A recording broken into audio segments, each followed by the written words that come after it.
میں یوٹیوب کے گند میں ناجائز تعلقات ہیں، راتیں کالی ہیں اور تنہائی کے سلسلے کالے ہیں۔ ایسے بد نصیبوں پر اللہ کا پہلا عذاب تو زین صاحب یہ آتا ہے کہ ان کو ذکر کی توفیق نہیں ملتی۔ اللہ اکبر۔ آپ میں نے کبھی دعویٰ نہیں کیا، لیکن آپ سروے کر کے چیک کر لیں، یہ جتنے فحاشی دیکھنے والے ہیں ان میں سے مجھے ایک نوجوان بتائیں جس کو سورہ رحمان کا ترجمہ آتا۔ آپ ٹھیک کہہ رہے ہیں۔ کوئی ایک نوجوان مجھے بتائیں جو پابندی سے نماز پڑھتا اور نماز میں روتا ہو۔ اللہ اکبر، بہت کم ملتا ہے یہ تو۔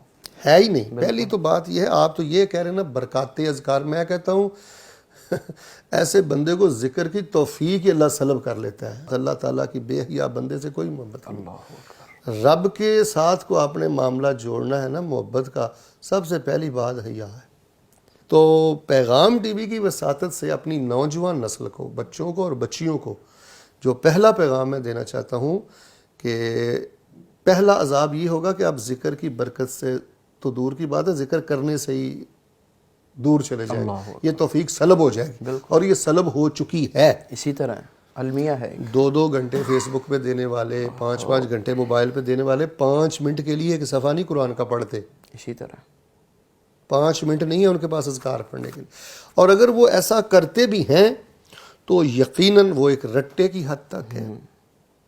تو جب ذکر رٹے کی حد تک ہو اور ایک تعداد کی حد تک ہو تو، یا موروثی طور پر ماں باپ کو دیکھا ہے وہ نماز پڑھتے ہیں شروع کر دی، ماں باپ کو دیکھا ذکر کرتے ہیں شروع کر دی، لیکن فحاشی بھی ساتھ ہی ہے، تو اس میں کوئی دوسری رائے نہیں ہے کہ وہ کما حقہ اذکار کے وہ فوائد نہیں حاصل بالکل نہیں کر سکتے یا پا سکتے جو ایک حیادار انسان کو اللہ تعالیٰ عطا فرماتے ہیں۔ بالکل ٹھیک۔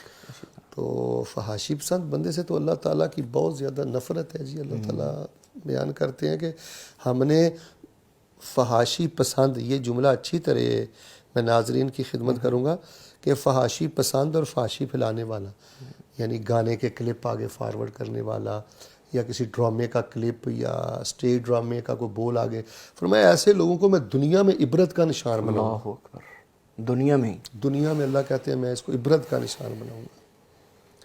تو موجودہ دور میں سب سے زیادہ بڑی رکاوٹ اذکار کی برکات میں یہ بے حیائی ہے۔ اللہ اکبر۔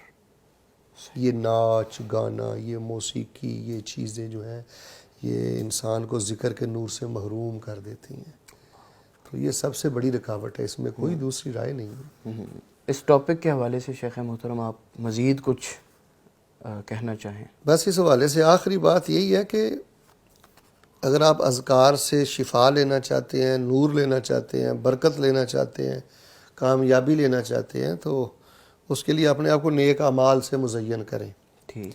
عقیدہ آپ کا اچھا ہو، اخلاق آپ کا اچھا ہو، عمل آپ کا اچھا ہو، آپ رزق حلال کھانے والے ہوں، آپ ایک رحم دل انسان ہوں، آپ کا دل قلب سلیم ہو، ٹھیک ہے، آپ کی نگاہوں میں حیا ہو، آپ فحشیات سننے والے نہ ہوں، تو ایک اچھے ماحول میں رہیں۔ اچھا ماحول انسان کے لیے بڑا اچھا کردار ادا کرتا ہے۔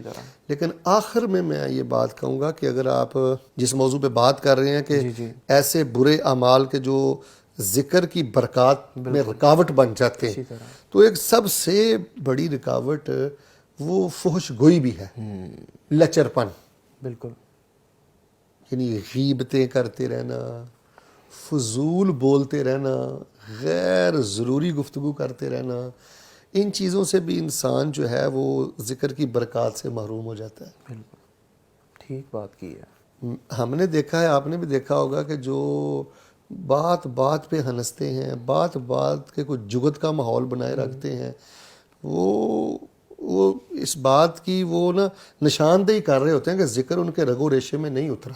اسی طرح رسول اللہ صلی اللہ علیہ وسلم کے ارشادات اس معاملے میں اتنے حساس ہیں۔ جناب علیہ السلام ارشاد فرماتے ہیں کہ جو بندہ ضرورت سے زیادہ ہنستا ہے نا، اللہ اس کا دل مردہ کر دیتا ہے۔ اللہ اکبر۔ تو مجھے آپ بتائیں کہ مردہ دل انسان کو ذکر کا کیا فائدہ ہوگا؟ کوئی فائدہ نہیں، توفیق ہی۔ اور میں نے ایسے بھروپیے لوگ دیکھے ہیں کہ وہ لبادہ اوڑھ کے آ جاتے ہیں اور نجی محفلوں میں ایسی واہیات ہوتی ہیں کہ شرم سے گردن جھک جاتی ہے۔ اللہ اکبر۔ تو جب زیادہ ہنسنے سے یہ کیفیت بنتی ہے دل کی، تو مجھے بتائیں لچر پن سے پھر انسان کے دل کی کیا کیفیت ہوگی. سخت ہو جاتا ہے. اور تو جب دل سخت ہو جائے تو پھر اس کا مطلب یہی ہے کہ وہ بندہ ذکر کی برکات سے محروم کر دیا گیا. بالکل ٹھیک. تو آخری بڑی ہی قابل توجہ بات یہ ہے کہ خاموش طبع انسان یعنی خاموش رہے اور ذکر کرے، اللہ تبارک و تعالیٰ اس کو ذکر کی ہر برکت عطا فرماتے ہیں.